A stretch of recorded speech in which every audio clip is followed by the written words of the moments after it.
overall, we all want to get better at songwriting, and we want to get better at songwriting fast. So we want to know, what are the things I truly need to learn, the most important things I need to learn to get better as fast as I can.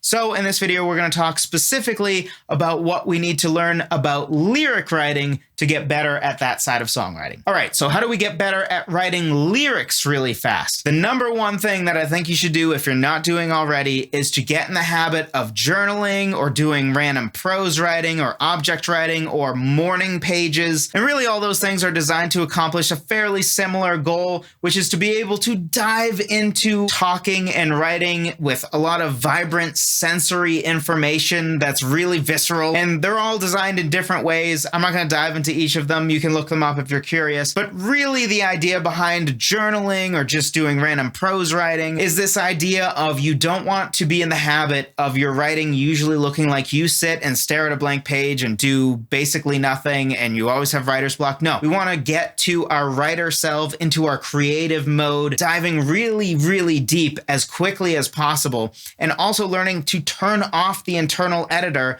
so that we can just write without being like, oh, this is stupid. I shouldn't write that. That's not interesting. Who would listen to this? No, we need to learn to turn off the internal editor and just write and really get deep very quickly. So beyond getting into the habit of one or multiple of those so that we can dive deeply and really start creatively writing fairly quickly, the next step to me is really getting better at lyric writing by learning about writing. One example of this is one of the common rules of writing is to pay attention to your verbs. A lot of the time, when there is boring writing, it is because of the verbs. Simply learning to use active verbs instead of passive verbs, and really learning to look at your verbs and say, is this in passive language? Is this boring? Can I level it up? Can I look up this verb in a thesaurus and find a better, more visceral, more evocative verb? Another good thing to learn is basic story structure. A lot of times our songs are stories. So learning a basic 3-act structure and what that usually looks like,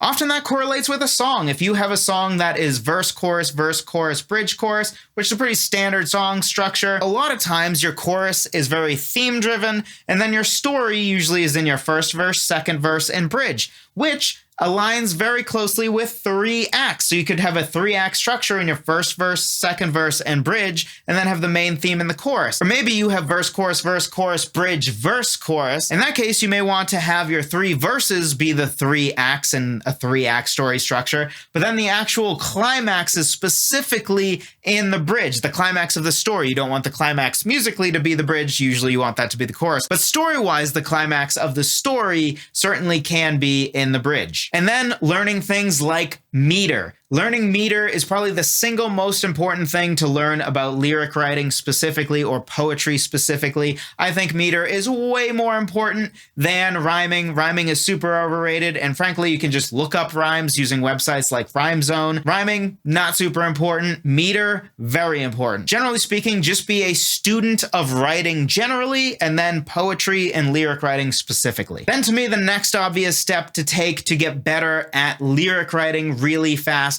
is to level up your vocabulary. And you may say, Joseph, where would I even start with that? And my answer to that really would be just to get into the habit. When you hear a word and you're not sure what it means, or you definitely don't know what it means, look it up. Because so many people go through life where they hear a word, they don't really know what it means, and they're like, whatever. That is a great way to never expand your vocabulary. And a great, easy, lazy man's way of increasing your vocabulary is simply getting in the habit of somebody said a word, this book had a word, this show had a word, I didn't really know what it meant, or I wasn't 100% sure, I'm going to look it up. And then get in the habit of actually using that word when you can in the next 2-3 days. And that's usually just a great, easy way to add more words to your vocabulary. I don't think that super complicated words or super rarely used words, like what usually are like the word of the day, oftentimes those words are words that you would probably never use in a song because almost nobody knows what those mean. But really, I think the key is just be a learner. Really look for opportunities to be like, I don't know that word. I'm going to look it up, or I'm going to ask the person, hey, what does that word mean? And finally, having a lyric writing system where you have specific steps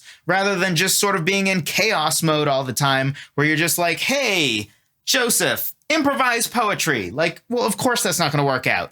Poetry is some of the most dense, most articulate writing that exists ever, because you need to pack a whole story and have every word pack a huge punch, because the whole poem is like, what, 200 words long? But it still takes a while to write because every word is carefully crafted. Compared to a novel, yeah, every word is somewhat carefully crafted, but probably not to the level that it is in poetry. Certainly you're not paying attention to things like meter in book writing for the most part. So when it comes to writing that is just super high level, line for line and word for word, poetry and lyrics are sort of at the top of that list. So asking yourself to essentially sit down and just write good lyrics, it's not going to happen. Your lyrics aren't going to be good, because nobody can do that. Nobody can just improvise great poetry. When I say nobody, yeah, okay, maybe there's like 5 people. For us mortals, that's not a good winning recipe to write great lyrics consistently. So overall, it's important to create a system where you can take baby steps and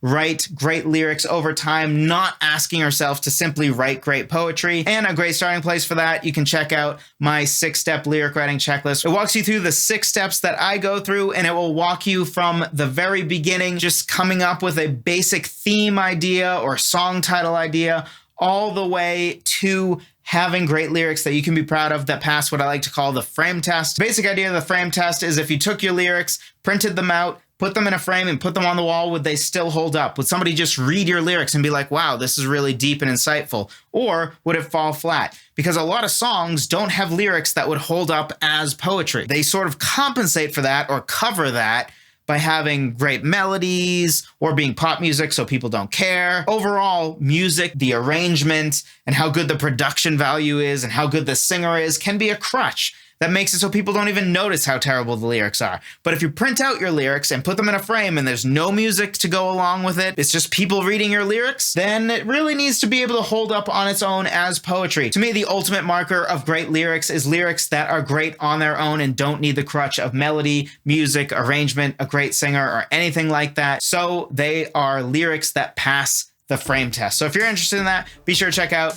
that 6-step lyric writing checklist. We don't have time to break it all down here, but my gift to you, totally free. Thank you so much for watching. I appreciate every single one of you. I'll talk to you in the next one.